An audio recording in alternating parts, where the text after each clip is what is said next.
Hey everyone, and welcome to Almost Cancelled. I am Peter, and today I'm going to be talking about The Haunting of Bly Manor, episode 1, called The Great Good Place. I froze for a second there because I realised that this is technically a season 2, but they're kind of not marketing it that way. It's really just each season's its own thing. So this is the follow up to The Haunting of Hill House, which is a very good anthology season of a horror show.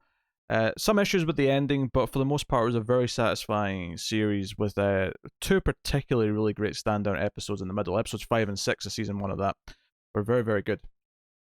So you got Mike Flanagan back again, who did the first season and did a bunch of movies, most recently Doctor Sleep, the Shining sequel.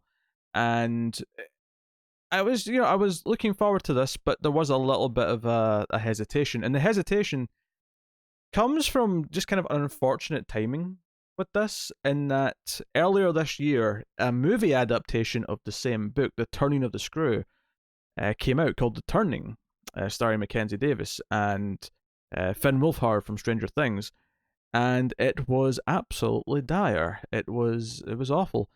And obviously, I should not be judging anything in this based on that movie, but it did give me kind of a feeling of, okay, we'll see what you got.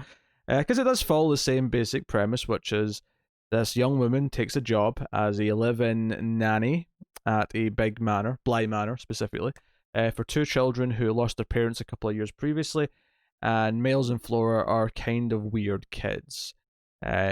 Here we have an American woman played by the same actress who was in Haunting of Hill House. The character of Danny Clayton is played by Victoria Pedretti, who was the younger sister in Hill House. There's a lot of actors actually from that show that kind of popped up in here.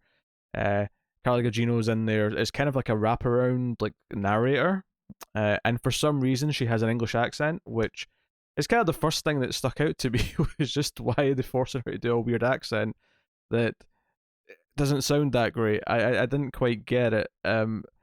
So the premise of the thing is, the premise of the thing. There was also a movie in the 60s called The Innocents that was also based on the same book.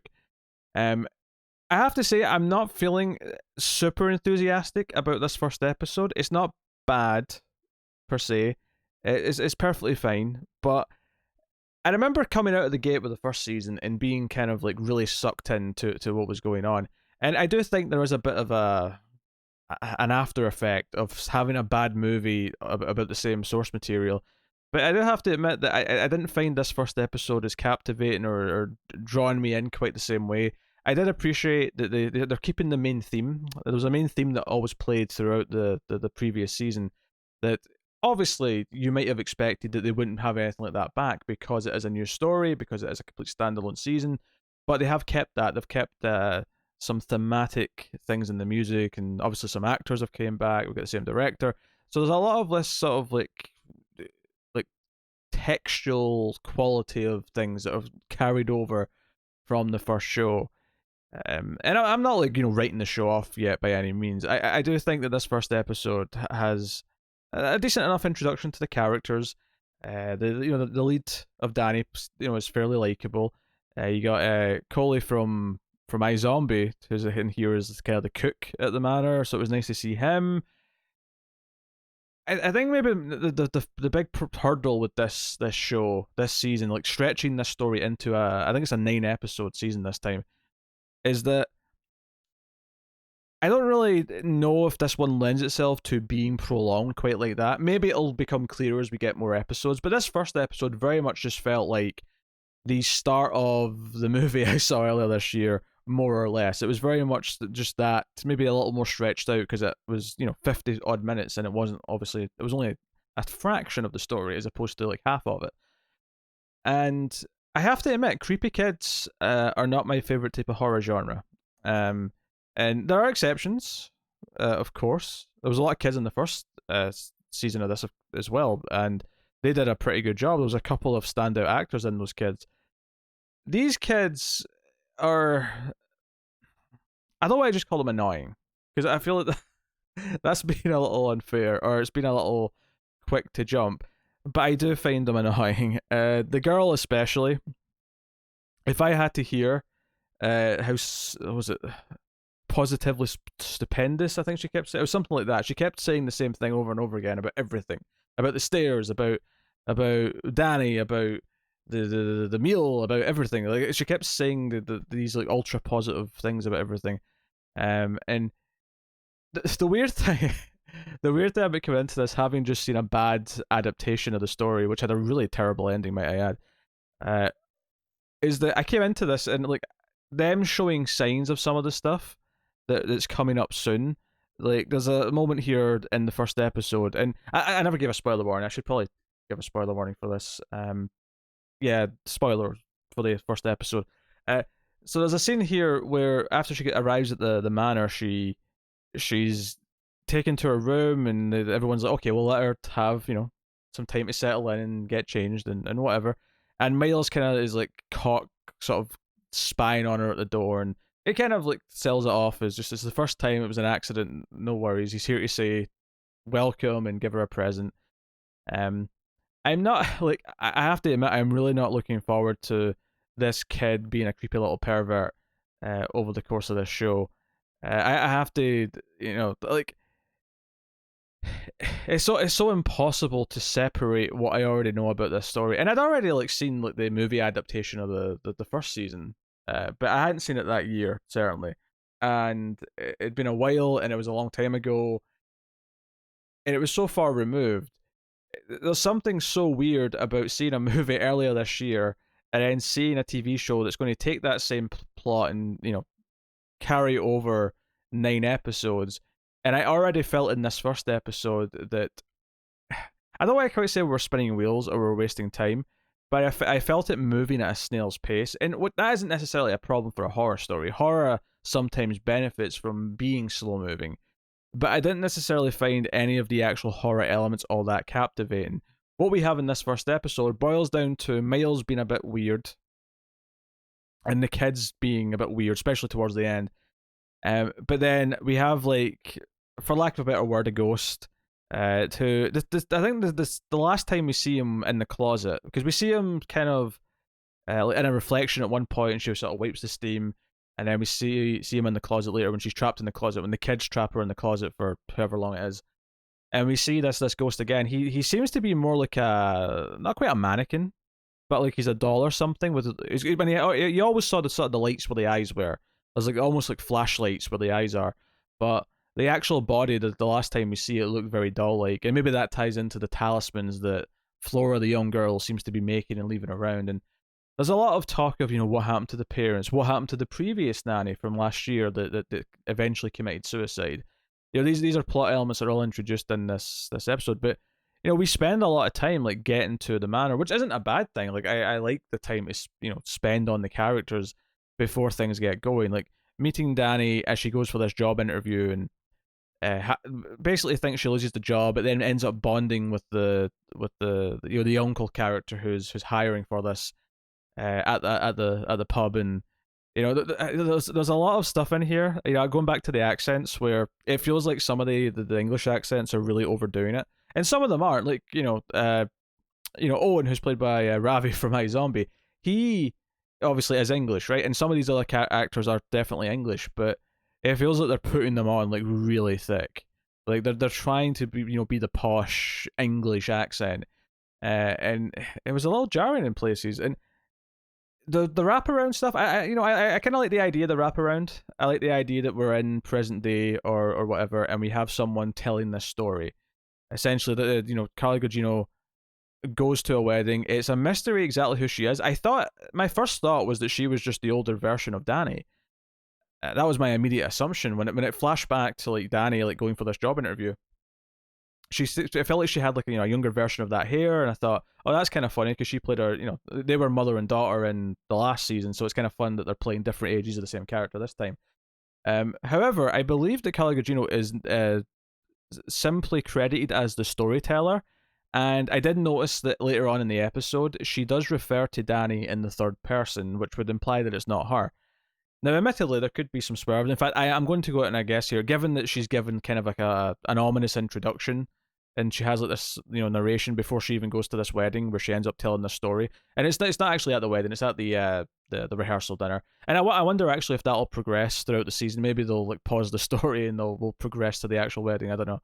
Or is it all going to be at this fireplace while they're having drinks that night, which would also work. But I suspect there's going to be a reveal of exactly who she is growing up. Now, before anyone says, yes, I realise that she's putting on an English accent and then Danny does not have an English accent. My assumption is that she spends the rest of her life in England, and by the time she's older, she will have an English accent, which would maybe actually justify why Cargogino's accent is slipping.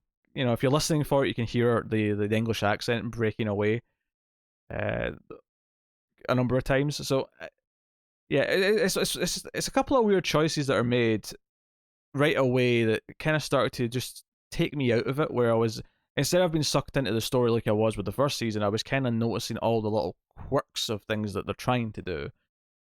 And, you know, I like some types of stories like this where you have someone who comes to a house or a location and there's a history that they're not been told about, and the story is largely them finding out about what happened there in the past. And clearly there's like details that have been left out. There's a whole forbidden wing of the house where the parents used to live that they're not allowed to go to.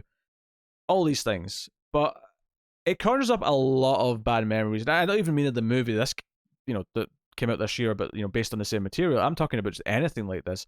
A good example of a movie that I like that's not supernatural, but Rebecca, which actually is a new version coming out soon. But Hitchcock's Rebecca, which is about this man who marries this woman, and she moves into the big house. But he used to have another wife, and there's all this like gradually unveiling what happened to the previous wife, and she's safe, and she's suspecting things.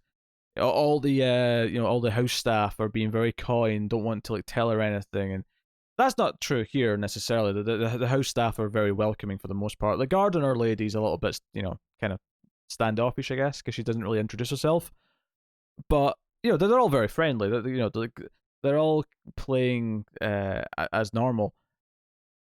But I do feel some of those beats kind of grinding on me, and it could just be that the book this is based on is just less to my taste.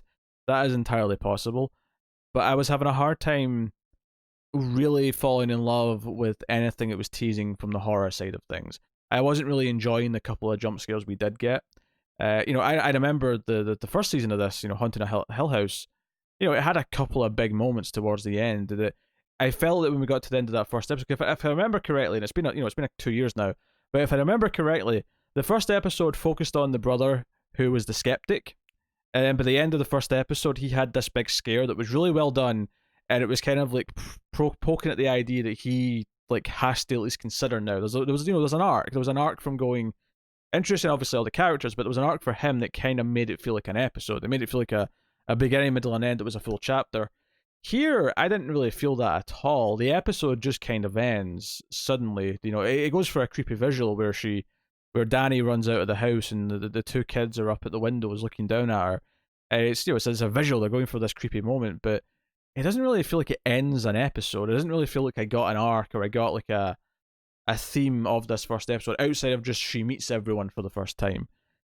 So this made it feel more like it was just a chopped off start of a story as opposed to an episode that has like a fulfilling ending as a chapter. And I think that hurts it, and it's something that I do criticize streaming shows for sometimes, where they don't feel they need to have proper episodic storytelling, but they should, because it's better. In almost every case I can think of, most of the best streaming shows I think still adhere to those rules, and this was missing that for me. Now it's the sort of thing where maybe this isn't a big deal. Many a TV show will have essentially, like the first two sometimes end up feeling like one big long pilot, where once you get past that, it starts to feel more episodic because they've introduced everything. I have to admit though, I was feeling this sense of, oh god, are we really going to do 9 episodes of the kids doing things that they can then deny that were, she's like suspecting they're creepy, but we don't know how creepy they were, and the kids are playing coy and not willing to admit to what they've done and pretending to be nice. Like, I really hope it changes gears quickly, because if we're still doing moments like them locking her in a closet by episode 3 or 4, I'm going to be really, really upset. I'm going to be really struggling to care at that point if we're still doing that. And obviously there was always going to be these elements to the show I just wish it gave me something else. I wish it did something else to sort of say this is why it's a 9 episode season and this is why you're going to be invested for this length of time. And I have to admit that episode 1 did not really do that for me in any real way. It didn't do anything like super bad. Like some of the accents are distracting and there's some things like that, but it didn't do anything like completely like devastatingly awful. There was no like absurd story choices or there was no anything else. It kind of felt like a stretched out intro to a story that typically has been a movie, or the book's only so many pages and chapters long. And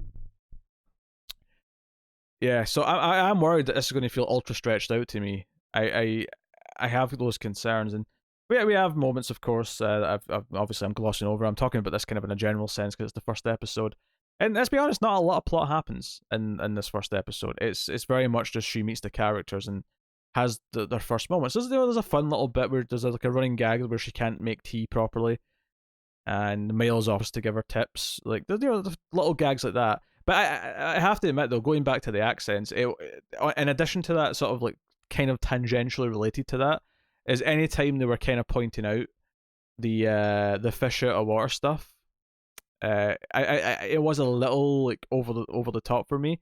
I guess the way I'll put it is that it really felt like Americans writing like an American character being shell shocked about everything being different in England, as opposed to an English writer writing an American character being there.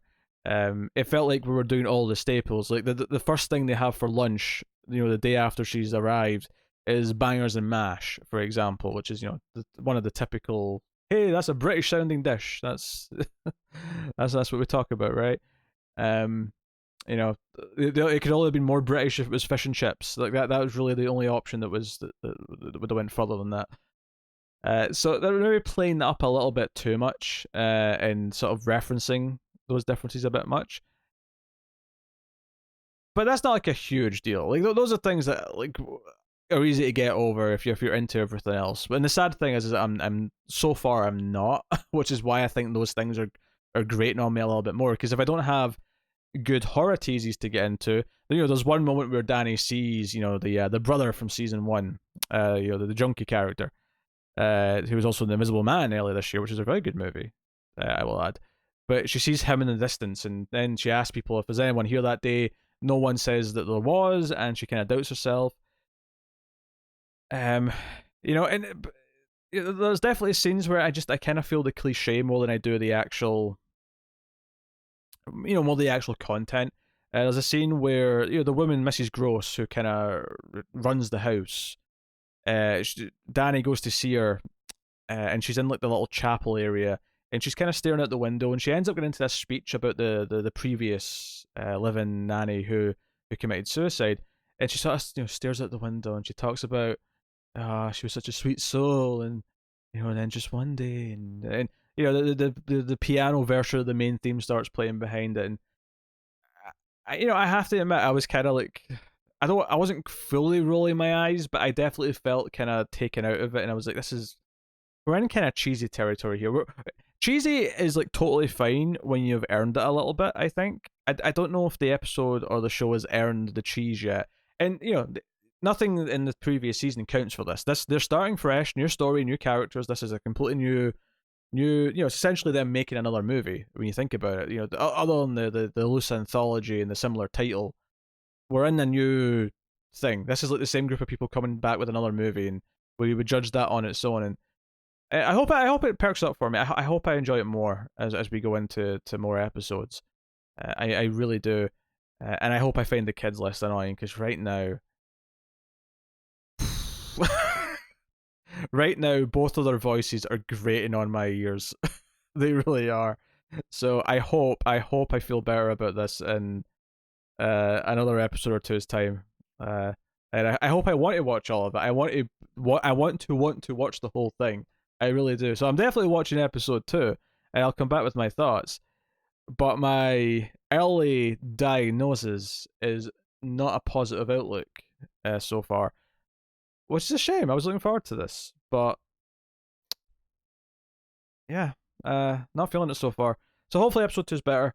by all means, let me know what you thought of the episode in the comments. Please do like. If you like the content and you want it all to keep coming, easiest way to do that, the free way to do that, is to hit the like button and, shows your support. You can also support us financially over at patreon.com/MailFuzzTV for as little as $1 per month. And you can get some bonuses and other things and yada, yada, yada. That also, of course, helps in every possible way. And, of course, you can catch us on Twitter at mailed_fuzz for channel updates and stuff like that. You can also get me personally on Twitter at Wibble89 if you so desire, and see me posting pictures of the cats and ranting about various movie, video game, and comic book related things. So that is me. So thank you very much once again for watching or listening. I always appreciate it. Keep watching scary TV. Have you got any vanilla?